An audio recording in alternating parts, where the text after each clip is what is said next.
Good morning to all.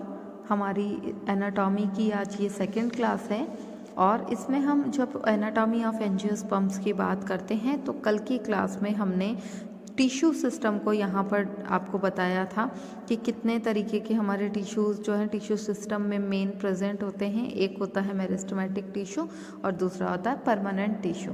Then meristematic tissues के हमने कुछ स्पेशल फीचर्स आपके साथ डिस्कस किए थे और उसके डिफरेंट टाइप्स को हमने कैटेगरी जो थी टाइप्स की वो हमने आपको यहाँ पर बताया था। अब वन बाय वन हम हर एक मेरिस्टेमेटिक टिश्यू के फंक्शन को डिस्कस करेंगे, देन हम परमानेंट टिश्यू को डिस्कस करेंगे। तो सबसे पहले हम यहाँ पर देखते हैं कि जो मेरिस्टेमेटिक टिश्यू है उसको हमने 4 कैटेगरीज में कैटेगराइज किया हुआ है। पहला है on the basis of origin and their development, second है on the basis of their function, third है on the basis of their cell division and on the basis of their position, स्थिति के आधार पर, कोशिका विभाजन के आधार पर, उनके कार्यों के आधार पर और उद्भव और विकास के आधार पर मेरिस्टेमेटिक टिश्यू जो है उनको हमने कैटेगराइज किया था। अब वन बाय वन हम हर तरीके के मेरिस्टेमेटिक टिश्यू को डिस्कस कर रहे हैं। सबसे पहले बात करते हैं on the basis of origin and development, उद्भव और विकास के आधार पर। उद्भव और विकास का मतलब है कि जो सबसे पहले बन रहा है अब वो आगे चल करके किसका डेवलपमेंट करता है, उसके बिहाफ पर मेरिस्टेमेटिक टिश्यू जो है उनको 3 कैटेगरीज में हमने कैटेगराइज किया है, 3 आधार पर विभाजित किया है। सबसे पहला है प्रो मेरिस्टेम। प्रो नाम से ही पता चल रहा है सबसे पहले बनने वाला। तो यहाँ पर जब भी हम किसी सीड को सॉइल के कांटेक्ट में लाते हैं इसका मतलब है कि सीड को हम इस तरीके से अंकुरण के लिए सॉइल के अंदर दबाते हैं।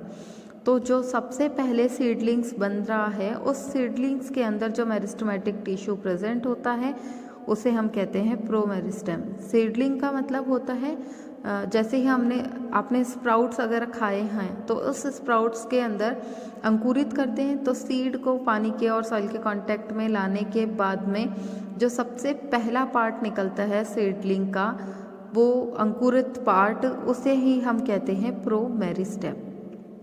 तो सीडलिंग ड्यूरिंग सीडलिंग्स ये है जब नवोद्भिद का विकास हो रहा होता है उस समय इस तरीके के मेरिस्टेमेटिक टिश्यू फॉर्म होते हैं जिसे हम कहते हैं प्रो मेरिस्टेम। देन उसके बाद में कंटिन्यू यहाँ पर फोटोसिंथेटिक एक्टिविटीज़ होगी, फूड फॉर्म करेगा, कंटिन्यू इसमें डिवीजन स्टार्ट रहेगा और उसके बाद जो सबसे पहला मेरिस्टेमेटिक टिश्यू बनता है उसे हम कहते हैं प्राइमरी मेरिस्टेम। प्राइमरी मेरिस्टेम जो है ज़्यादातर आपके प्रीमोडियल लीफ का मतलब ये होता है कि मान लीजिए ये हमारा स्टेम पार्ट है। अब हर सेल का कुछ ना कुछ फंक्शन जो है पहले ही डिसाइडेड होता है, प्री डिसाइडेड होता है कि इस पर्टिकुलर रीजन पर ही लीव्स पार्ट का डेवलपमेंट होगा। तो यहाँ की सेल जो होती है वो धीरे धीरे कंटिन्यू डिवीजन करती रहती है और एक आउटग्रोथ का फॉर्मेशन करती है। अगर आपने प्लांट्स में देखा होगा स्टार्टिंग फेज के अंदर कि जब लीफ निकलने वाली होती है तो जिस जगह से लीफ निकलती है उस जगह पर एक आउटग्रोथ सी बन जाती है और उस आउटग्रोथ से फिर एक पीटियोल पार्ट, अगर लीफ ससाइल नहीं है स्टॉक्ड है तो पीटियोल पार्ट का डेवलपमेंट होता है। अदरवाइज अगर लीफ ससाइल है, ससाइल मतलब अव्रंती है, व्रंत नहीं पाया जा रहा, तो धीरे धीरे यहाँ पर एक लीफ वाले पार्ट का डेवलपमेंट हो जाता है। तो यहाँ की जो सेल जो है कंटिन्यू डिवीजन करती है और जो मेरिस्टेमेटिक टिश्यू बनता है उसे हम कहते हैं प्राइमरी मेरिस्टेम। देन ये कंटिन्यू डिवीजन करके प्रीमोडियल लीफ का फॉर्मेशन कर देती हैं और लीफ का फॉर्मेशन कर देती हैं। तो यहाँ जो मेरिस्टेमेटिक होगा वो होगा प्राइमरी मेरिस्टेम। उसके बाद सेकेंडरी मेरिस्टेम। जब प्राइमरी मेरिस्टेम का डेवलपमेंट हो जाता है, इसमें डिवीजन कंटिन्यू चलता रहता है, तो जो पुरानी सेल होती है जिससे अब पहले तो लीफ बन गई है, प्रीमोडियल लीफ का फॉर्मेशन हो गया, अब लीफ मैच्योर होगी, जब तक वो नहीं बनती है उसका केवल डेवलपमेंट स्टार्ट होता है, तो उस केस में हम इससे बोलेंगे प्रीमोडियल लीफ। जैसे ही लीफ कंप्लीट बन जाती है, लीफ पार्ट बन जाएगा, लीफ लेमिना बन जाएगा, सारे पार्ट का डेवलपमेंट हो जाएगा, तो वहाँ पर जो प्राइमरी मेरिस्टेम के टिश्यूज़ होंगे वो कन्वर्ट हो जाते हैं सेकेंडरी मेरिस्टेम के अंदर। मतलब जो ओल्डेस्ट टिश्यू होंगे पहले वो प्राइमरी मेरिस्टेम के थे, देन वो कन्वर्ट होकर के सेकेंडरी मेरिस्टेमेटिक टिश्यू का डेवलपमेंट करते हैं। तो सेकेंडरी मेरिस्टेम जो है वो हमारा ज़्यादातर डाइकॉट्स प्लांट के अंदर आपको देखने को मिलेगा, जिनमें सेकेंडरी ग्रोथ होती है। इसीलिए ये जो सेकेंडरी ग्रोथ होगी वो कैम्बियम की प्रेजेंस के कारण होगी, तो कैम्बियम भी बनेगा। इसीलिए आपको प्राइमरी मेरिस्टेमेटिक टिश्यू के अंदर सेल के स्ट्रक्चर में, मतलब हम ये बोल सकते हैं कि मोनो हमारे कॉटिलिडेंस और डाइकॉटिलिडेंस। मोनोकॉटिलिडेंस में सेकेंडरी ग्रोथ नहीं होती है, तो वहाँ पर जो सारे टिश्यूज़ बन रहे हैं वो हमारे प्राइमरी मेरिस्टेमेटिक वाले ही होते हैं। देन सेकेंडरी जो हमारे डाइकॉटिलिडेंस होते हैं, जो हमारे द्विबीजपत्री होते हैं, उनमें सेकेंडरी ग्रोथ होती है, तो उनके अंदर हमारे सारा सेकेंडरी मेरिस्टेम का फॉर्मेशन होता है, कैम्बियम प्रेजेंट होता है। तो जो कैम्बियम है वो रूट में भी प्रेजेंट होगा, जिससे रूट की सेकेंडरी ग्रोथ भी होगी। रूट लेटरल ग्रोथ की फॉर्म में कॉर्क कैम्बियम का फॉर्मेशन होगा, और उसके साथ ये सेकेंडरी मेरिस्टेम जो है वो ज़्यादातर प्लांट्स के अंदर कोई डैमेज हो जाए, मान लीजिए कोई कट लग गया है गलती से, तो उस डैमेज को रिपेयर करने का काम भी सेकेंडरी मेरिस्टेम ही करता है। आपने देखा होगा कि जो आउटर पार्ट होती है कई बार वो गलती से टूट फूट जाता है या कट लग जाता है, तो उस रीज़न पर उसे फिल करने का काम जो है वो हमारा सेकेंडरी मेरिस्टेम ही करता है। लेजाइन मतलब कोई घाव हो जाना, जैसे बार का आपने ज़बरदस्ती छील दिया, जो छाल थी उसको ज़बरदस्ती हटा दिया है, तो उस पार्ट पर आपको उस जगह पर आपको देखिएगा थोड़े टाइम बाद में सेकेंडरी मेरिस्टेम के कारण वो एरिया जो है वो फिल हो जाता है, तो वो हमारा सेकेंडरी मेरिस्टेम का फंक्शन होता है। तो ओरिजिन और डेवलपमेंट के बेसिस पर ये जो हैं 3 तरीके के, एक प्रो मेरिस्टेम, एक प्राइमरी मेरिस्टेम और सेकेंडरी मेरिस्टेम होते हैं। देन सेकंड है on the basis of function, वो कार्य क्या क्या करते हैं उसके आधार पर इनको 3 कैटेगरीज में हमने कैटेगराइज किया है। एक कहलाता है प्रोटोडर्म, दूसरा ग्राउंड मेरिस्टेम और तीसरा प्रोकैम्बियम। प्रोटोडर्म का मेन फंक्शन क्या होता है, ये एपिडर्मिस का फॉर्मेशन करता है। एपिडर्मिस किसी भी पार्ट का या किसी भी पार्ट, चाहे वो स्टेम का हो चाहे वो लीफ वाला पार्ट है, उसमें एपिडर्मल टिश्यूज़ जो है सबसे आउटर लेयर होती है और प्रोटेक्टिव लेयर है, साथ ही सेल के शेप और साइज़ को भी मेंटेन करने की कोशिश करती है। तो यहाँ पर जो मेरिस्टेमेटिक टिश्यू बनेगा उसे हम कहेंगे प्रोटोडर्म। ये एपिडर्मिस के फॉर्मेशन में काम में आती है, और सबसे इम्पॉर्टेंट चीज़ कि यहाँ पर ये हमेशा सेल के अंदर एंटीक्लिनल डिवीजन से बनने वाला मेरिस्टम है, मेरिस्टेमेटिक पार्ट है। एंटीक्लिनल डिवीजन का मतलब होता है कि ऐसा डिवीजन जिसके कारण सेल के नंबर में जो है वो वृद्धि होती है, सेल का नंबर बढ़ता चला जाता है। तो कोशिका का अगर नंबर बढ़ रहा है तो एंटीक्लिनल डिवीजन है, और पेरिक्लिनल डिवीजन जो है उसके कारण सेल का मास बढ़ता चला जाता है। जैसे मान लीजिए कि ये हमारा एक पर्टिकुलर सेल है, अगर इसमें सेल के अंदर एंटीक्लिनल डिवीजन होगा तो वो इस केस के अंदर होगा। इस केस में 1 से 2 मतलब टोटल नंबर जो है वो जस्ट डबल ही हो जाता है। तो ये हमारा एंटीक्लिनल डिवीजन प्रोटोडर्म के केस में होता है। इसके बाद है ग्राउंड मेरिस्टेम। ग्राउंड मेरिस्टेम के अंदर हम उन मेरिस्टेमेटिक टिश्यूज़ को ऐड करते हैं जो कि कंप्लीट प्लांट की ग्राउंड जो पार्ट है उसका डेवलपमेंट करते हैं। ग्राउंड के अंदर हम मेनली कॉर्टेक्स पार्ट को इंक्लूड करते हैं, हाइपोडर्मिस है, कॉर्टेक्स रीजन है, ये सारा पैरेन्काइमेटस टिश्यूज़ का ही बना हुआ होता है। तो कॉर्टेक्स रीजन जो कि कंप्लीट पार्ट का, जो भी प्लांट पार्ट है उस कंप्लीट पार्ट को फिल करने का काम करता है, भरने का काम करता है, इसीलिए इसे बोला जाता है भरण उत्तक। ग्राउंड मेरिस्टेम है, कॉर्टेक्स रीजन का पार्ट का डिवीजन करता है। जैसे ही सेकेंडरी ग्रोथ ज़्यादा होती जाएगी कॉर्टेक्स रीजन जो है वो बार बार डिवाइड होता रहता है। जैसे सिंपल कॉर्टेक्स भी प्रेजेंट होता है, कई बार कॉर्टेक्स का लेयर्स ज़्यादा होने के कारण हम उसे ये बोल सकते हैं कि वो आउटर कॉर्टेक्स और इनर कॉर्टेक्स वाला पार्ट हो गया है। देन ये कंप्लीट हमारा एंडोडर्मिस से पहले तक और एपिडर्मिस के बीच वाला पार्ट, एपिडर्मिस और एंडोडर्मिस के बीच वाला पार्ट जो है वो सारा ही हमारा ग्राउंड मेरिस्टेम होता है। Then procambium. प्रोकैम्बियम कैम्बियम है, इसका मतलब सेकेंडरी ग्रोथ हो रही है, और सेकेंडरी ग्रोथ है इसका मतलब कि हमारा डाइकॉट प्लांट है।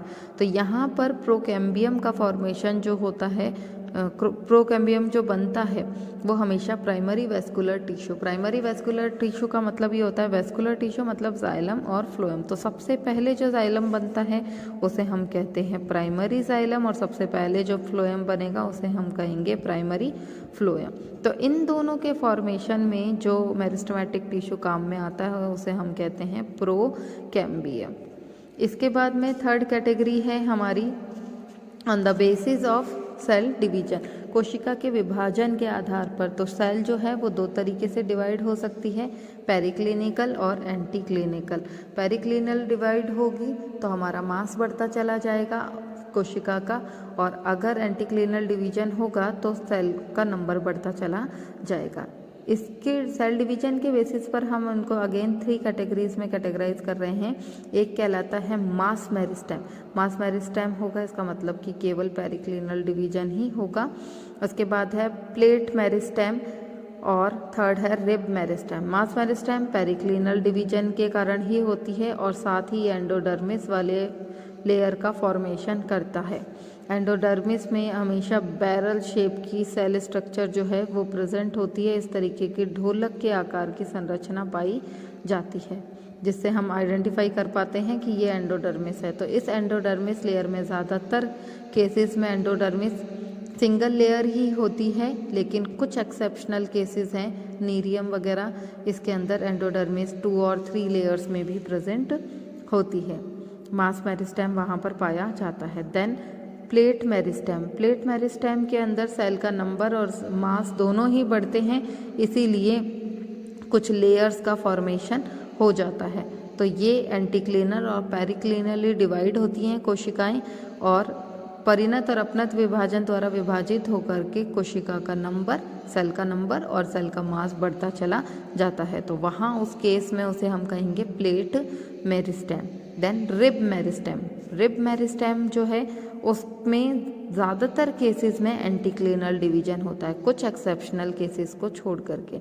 रिब मेरिस्टेम में एंटीक्लिनल डिवीजन है, और एंटीक्लिनल डिवीजन है सेल का नंबर बढ़ेगा। तो ये रूट के केस में भी रिब मेरिस्टेम प्रेजेंट होता है, स्टेम में भी प्रेजेंट होता है, कॉर्टेक्स रीजन में भी प्रेजेंट होता है, और पिथ रीजन में भी ये पाया जाता है, पिथ में भी ये प्रेजेंट होता है। इसके बाद में है on the basis of their position, कहाँ कहाँ पर पाया जा रहा है स्थिति के आधार पर। देन यहाँ पर मेरिस्टेम को हम 3 कैटेगरीज में कैटेगराइज करते हैं। ये थोड़ा सा इम्पॉर्टेंट है क्योंकि बाकी चीज़ें तो आपकी 12th के अंदर पड़ी हुई है, ये थोड़ा सा एडवांस फीचर है। On the basis of their position they are 3 types. First is apical, then lateral और intercalary. Apical part apex region पर प्रेजेंट होगा, सबसे टॉप रीजन पर पार्ट पर मेरिस्टेमेटिक टिश्यू पाया जाता है, और ये रीजन जो होता है एपिकल पार्ट, ये वायरस फ्री पार्ट होता है मेरिस्टेमेटिक टिश्यू का। सबसे ज़्यादा बायोटेक्नोलॉजिकल लैब में इस एपिकल रीजन का ही यूज़ किया जाता है, क्योंकि ये वायरस फ्री होता है, रेजिस्टेंस शो करता है। इसके साथ लेटरल, लेटरल मतलब पार्श्व में पाया जाना, पार्श्वीय, ठीक है, साइड में पाया जाने वाला। इस केस में ज़्यादातर पेरिक्लिनल डिवीजन देखा जाता है, कुछ एक्सेप्शनल केसेस को छोड़कर। और फिर है थर्ड इंटरकैलरी। इंटरकैलरी को हिंदी में बोलते हैं अंतर्वेशी। जब लेटरल की ग्रोथ रुक जाती, मतलब डिसकंटिन्यू जो होती है, उसमें ये इंटरकैलरी हेल्प करता है। देखिए, मान लीजिए हमने ये एलिस सेक्शन किसी भी सीडलिंग प्लांट्स का लिया है, तो this region and this region is called apical meristem या एपिकल रीजन। ये पार्ट जो है ये प्री डिसाइडेड है, ये पार्ट और ये पार्ट, ये प्री डिसाइडेड है कि ये लीफ और ब्रांच यानी शूट का डेवलपमेंट करेगा, लीफ वाले पार्ट का और शूट का डेवलपमेंट करता है। ये वाला पार्ट भी एपेक्स रीजन है जो कि स्टेम पार्ट का डेवलपमेंट करता है। तो इसीलिए इसे हम कहते हैं लीफ प्रीमोडियल, सबसे पहले बनने वाला पार्ट। तो ये कहलाएगा लीफ प्रीमोडियल पार्ट, और ये वाला है shoot primordial part, shoot primordial part. तो जब एपिकल की ग्रोथ होती है तो यहाँ वाली जो सेल होती है वो कंटिन्यूस डिवीजन करती रहती है। कंटिन्यूस डिवीजन करके क्या करेगी, इस प्लांट की लंबाई जो है, स्टेम की जो ग्रोथ है, उस स्टेम की ग्रोथ करती है, प्लांट की लंबाई के लिए रिस्पॉन्सिबल होता है। तो प्लांट कितना लंबा होगा उसमें एपिकल पार्ट डिसाइड करता है, एपिकल मेरिस्टेम डिसाइड करता है कि प्लांट की लेंथ कितनी होगी। जितना डिवीजन करता जाएगा उतना ही ग्रोथ होती चली जाएगी। इसके बाद लेटरल मेरिस्टेम। लेटरल मेरिस्टेम जो है वो प्लांट की विड्थ के लिए रिस्पॉन्सिबल होता है। तना कितना मोटा होगा, कितना चौड़ा होगा। तो यहाँ पर जो लेटरल पार्ट होता है, लेटरल मेरिस्टेमेटिक टिश्यू के कारण प्लांट की विड्थ बढ़ती जाती है, तने की मोटाई के लिए ये रिस्पॉन्सिबल होता है। तो जितना लेटरल मेरिस्टेम डिवाइड होगा उसकी विड्थ इतनी बढ़ती चली जाएगी।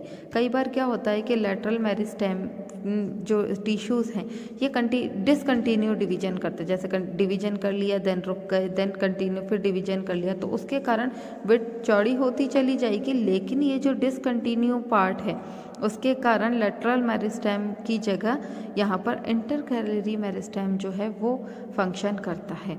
मतलब लेटरल जो है वो विड्थ के लिए रिस्पॉन्सिबल है, लेकिन ये डिसकंटिन्यू फॉर्म में कई बार फंक्शनिंग करता है, जिसके कारण इंटरकैलरी मेरिस्टेम जो है, जैसे मान लीजिए यहाँ पर ग्रोथ इतनी हो गई, विड्थ इतनी हो गई है, फिर बीच में कुछ डिसकंटिन्यू हो गया, देन फिर कंटिन्यू हो गया, देन डिसकंटिन्यू हो गया है, इस तरीके से।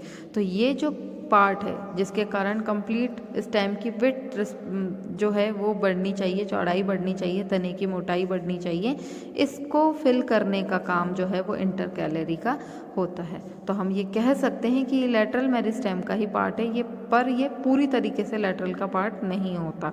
जो लेटरल मेरिस्टेम है वो कंटिन्यू डिवीजन करता है, तब तक तो प्लांट की विड्थ बढ़ती है, लेकिन ये जैसे ही डिसकंटिन्यू होता है वैसे ही इंटरकैलरी मेरिस्टेम जो है उस गैप को फिल करने का काम करता है और स्टेम की विड्थ को बढ़ाता है, तने की मोटाई को बढ़ाता है।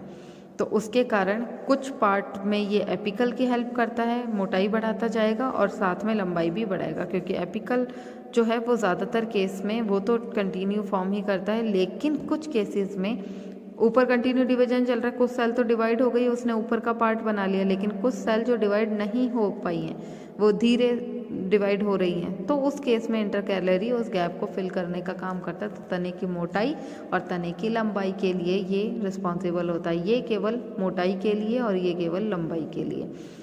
इस तरीके से ये मेरिस्टेमेटिक टिश्यू का डिवीजन है, डिफ्रेंसिएशन है कि कौन सा क्या काम करता है। नेक्स्ट टॉपिक में हम स्पेशल टाइप के जो हमारा टाइप के टिश्यूज़ हैं हम उन टिश्यूज़ पर बात करेंगे। परमानेंट टिश्यू जिसको हमने 3 कैटेगरीज में कैटेगराइज किया है, एक है हमारा परमानेंट टिश्यू, एक है हमारा सिंपल टाइप का, देन कॉम्प्लेक्स टाइप का और देन स्पेशल टाइप का। इसको हम कल की क्लास में कंटिन्यू करेंगे। आज की क्लास के लिए इतना ही। Thank you.